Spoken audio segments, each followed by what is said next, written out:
வணக்கம். Welcome to Kurinji's kitchen wonders.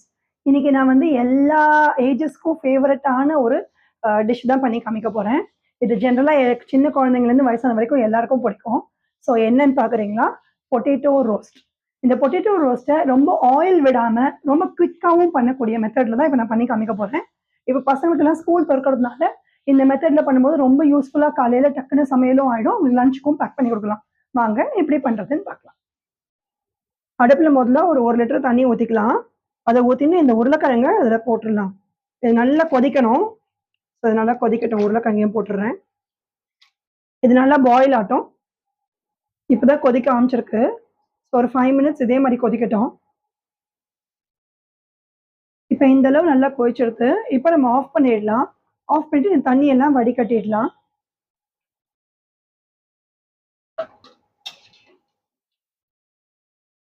இந்த தண்ணி இல்லாம இதெல்லாம் வடிகட்டி எடுத்துடலாம். இப்ப நம்ம உருளைக்கிழங்கு ஃபுல்லத்தையுமே இந்த மாரி தண்ணியெல்லாம் வடிகட்டி எடுத்து போட்டு வச்சுட்டோம். இப்போ இப்போ ஒரு கடாயில வந்து எண்ணெய் ஊத்திக்கலாம். இந்த மாரி பண்ணும்போது நம்ம கொஞ்சமா எண்ணெய் ஊத்தினா போதும். கடுகு போட்டுக்கலாம். இந்த கடுகு வெடிச்சோன்னா உளுத்தம் பருப்பும் போட்டுடலாம். இப்ப இந்த உருளைக்கிழங்கையும் நம்ம இதுல போட்டுடலாம். இப்ப ஏற்கனவே இந்த உருளைக்கிழங்கு தண்ணியில கொதிச்சதுனால பாதி வெந்திருக்கும். ஸோ இந்த மாரி பண்ணும்போது ரொம்ப டைம் ஆகாது. உப்பு போட்டுருந்தேன், மஞ்சப்பொடி, கொஞ்சம் சாம்பார் பொடியும் போட்டுக்கிறேன்.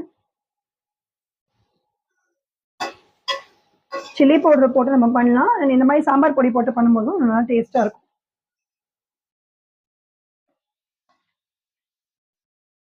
ஸோ நல்லா ரோஸ்ட் ஆகட்டும்.